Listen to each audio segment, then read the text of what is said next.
কারো এক চোখ তুলে ফেলা হয়েছে, আর কারো এক চোখ থাকলেও তাতেও নেই আলোর রেখা। বলছি জুলাই গণ অভ্যুত্থানের অকুতভয় সাহসী যোদ্ধাদের কথা। তাদের অনেকে আজ অন্ধ। দেশের জন্য আলো আনতে গিয়ে নিজের জীবনে আজ নেমে এসেছে কালো অন্ধকার। সামনে অনিশ্চিত ভবিষ্যৎ। কেউই ধনী বাবার সন্তান না। আমার ফ্যামিলিতে আমার মা আছে, বাবা আছে, বোন আছে। আমার ঘরে সত্য কথা বলতে আমার ঘরে আমার পা ভাঙা একটা বোন আছে। আমি এই 9 মাস ধরে হসপিটালে ভুগতেছি। অনেকেই আইসে, সরকারি অনেকভাবে অনেক অনুদান পাইছে। তা এখন আমি পাইছি না, আমি সেই কথা বলতেছি না। অনেক আহত আছে যাদের MIS হয় নাই, গ্যাজেট হয় নাই, আহতের তালিকায় নাম জানে, তারা সুবিধা বঞ্চিত। তো এদের জন্য কি করতেছে? আর আমাদের আহত এই যে জুলাই যে পরিবারটা, এটা হয়ে গেছে সবার কাছে একটা বিজনেস। আমাদের তো উন্নত মানের চিকিৎসা পাচ্ছি না। আমাদের অনেক ভাইরা এই চিকিৎসার অভাবে চোখ একটা করে তুলে ফেলানো হচ্ছে, ওইদিকে এই হাত পা কেটে ফেলা হচ্ছে চিকিৎসার অভাবে। উন্নত মানের চিকিৎসা পায় না। যাদের বলা হচ্ছে 24-এর সাহসী যোদ্ধা, তারাই কেন আজ বিষপানে আত্মহত্যার সিদ্ধান্ত নিচ্ছেন? আত্মহননের এই দলে 4 জন নয়, ছিলেন ওরা 7 জন। পরে তাদের তাৎক্ষণিকভাবে শহীদ সোহরাওয়ার্দী মেডিকেল কলেজ হাসপাতালে ভর্তি করা হয়। বর্তমানে তারা শঙ্কামুক্ত। আত্মহত্যা এটা নেওয়ার কারণ হচ্ছে গিয়ে আমাদের এই হসপিটালে অ্যাডমিট নিচ্ছে না হসপিটাল কর্তৃপক্ষ। ওনার বিভিন্ন নিয়ম কারণ যা একজন সাধারণ জনগণের কাছেও কিন্তু এটা মেনে নেওয়া অসম্ভব। আর আমরা তো এত স্যাক্রিফাইস করছি দেশের জন্য। এক তো আমাদের চোখে বেরি পেন হয়, এটা সবাই জানে। আমার বাম চোখের সমস্যা। বিদেশে নিয়ে যাদের চিকিৎসা করা হয়েছে তারাও করছেন চিকিৎসার নামে তাদের সাথেও নাকি করা হয়েছে প্রতারণা। একটা অ্যামাউন্ট মিনিমাম কোটি টাকার মতো খরচ হবে এই চোখটা ভালো করতে গেলে। কিন্তু কি এই টাকার জন্য আমরা যত 12 জন গেছিলাম, 12 জনের ভিতরে এইখানে কুলাম ভালো মতন কারো ট্রিটমেন্ট সুন্দরভাবে দেওয়া হয় নাই। ওইখানে এই সিঙ্গাপুরের কথা আমি বলি, আমাদেরকে অবহেলা করছে। আমাকে ওইখান থেকে জোর দোস্তে আমাকে ওইখান থেকে পাঠিয়ে দেওয়া হয়েছে এবং $50 জন্য, মানে 50 টাকার জন্য মিনিস্ট্রি থেকে চাপ দেওয়া হয়েছে।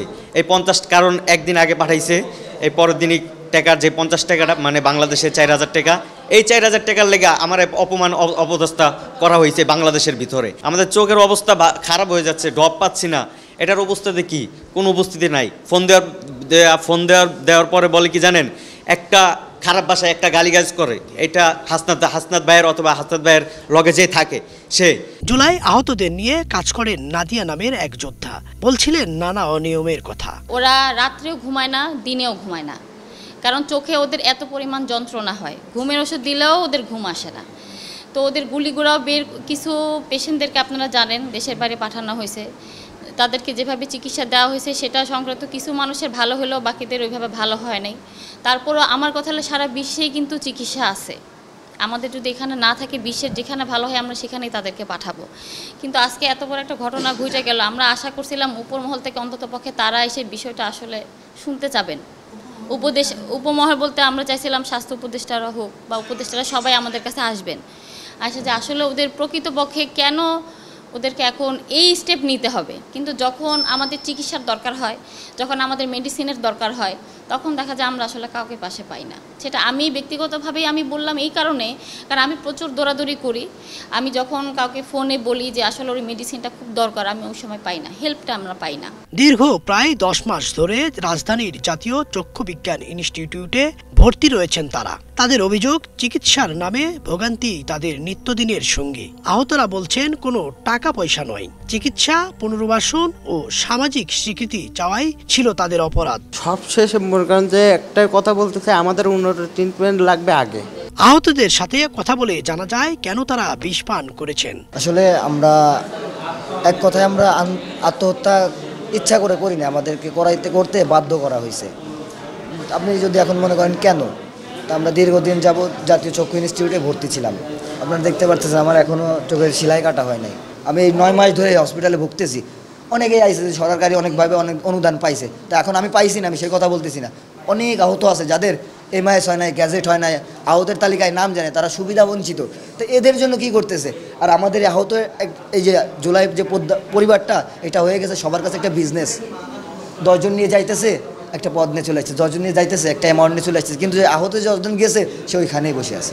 এদিকে আহতদের অভিযোগ তাদের মধ্যে দালাল তৈরি হয়েছে। চিকিৎসার জন্য ডাক্তারের কাছে গেলে আগে সেই দালালের অনুমতি নিয়ে আসতে বলেন সেই ডাক্তার। জাতীয় চক্ষু বিজ্ঞান ইনস্টিটিউট হাসপাতালে উন্নত ট্রিটমেন্টের জন্য রেফার করে। এখানে এসে প্রথম বেশ ভালোই চলছে, তারপরে আস্তে আস্তে মনে করেন যে দালালি শুরু হয়েছে। কিছু দালাল আছে আমাদের নিজেদের মধ্যে, এই দালালি করতে করতে মনে করেন যে ডাক্তারদের হেলিকা নিজেদের আওতায় করে নিছে। সেই ডাক্তারদের কাছে যায় চিকিৎসা নিতে গেলে তাদের কাছে আগে পারমিশন নেওয়া লাগবে তাদের কাছে। এদিকে প্রাণঘাতী সিদ্ধান্তের পরও কোনো ব্যবস্থা না নেওয়ায় জাতীয় চক্ষু বিজ্ঞান ইনস্টিটিউটের গেটে তালা মেরে দেন আহত যোদ্ধারা। ইদ্রিস আলম, বাংলা ভিশন, ঢাকা।